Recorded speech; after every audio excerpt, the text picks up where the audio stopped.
Let's listen to this CNBC commentator's, let's say, viewpoint about this government shutdown. We have $37.5 trillion in debt in this country. We have a $2 trillion budget deficit.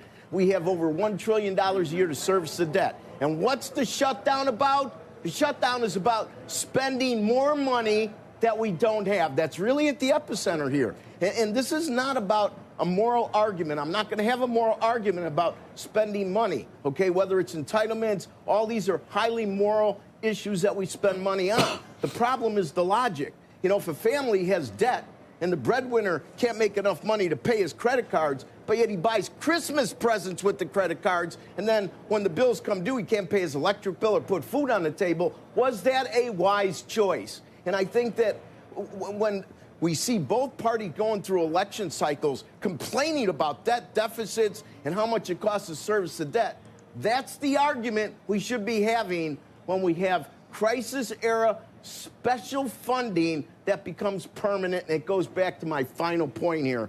Whenever the government puts a dollar out into the public, it's nearly impossible to pull it back, no matter what reason is given. So basically what he's saying at the end there is, when you giveth, you can't taketh, right? Let's say we do overspend like we did with maybe the Trump bill. That was probably overspending, and this could be probably overspending as well. Once you giveth, let's say, health care to everyone or whatnot, that's even illegal or not, you're never going to be able to roll that back. Even if it makes the economy worse because even more illegals come because they know that they can get health care for free and all this other stuff, and then it floods the market. You can't, because you're the worst person in the world. You don't care about people. You hate everyone. You're racist. Once you allocate money for this, you can't ever change it, even if it's a bad decision. And listen, both sides make bad decisions. Conservatives say that they're the fiscal party, but Bush Jr. overspent. Trump in his first term overspent. His bill could possibly be it is overspending, but it's with the hopes of using the economy like a credit card. You invest so much and you're supposed to get a return on investment.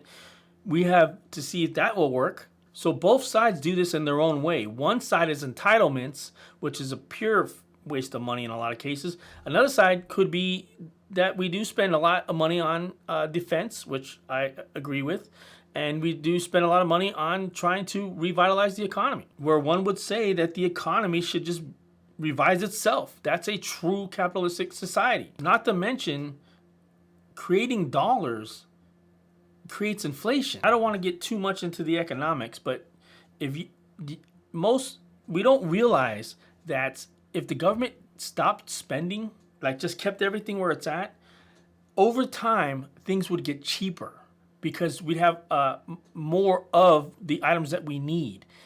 Very complicated, but the government spending is what keeps us down. It makes our dollar worth less. And of course, when they do spend, our dollar becomes worth less, but we don't get the raises. We see the insurance rates going up, of course, right? We see energy rates going up. We see gasoline prices going up because the dollar's worth less. So because the dollar's worth less, those prices got to go up. But at work, we don't see the raises to compete.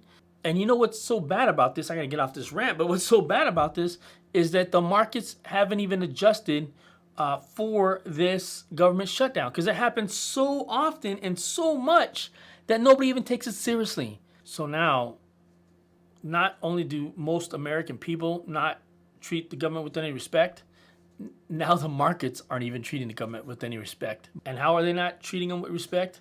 By basically maintaining market highs all across the board, right? That's a show of saying, hey, you guys will get over it. You'll figure it out. We're not going to allow our money-making process interfere with your stupidity, government.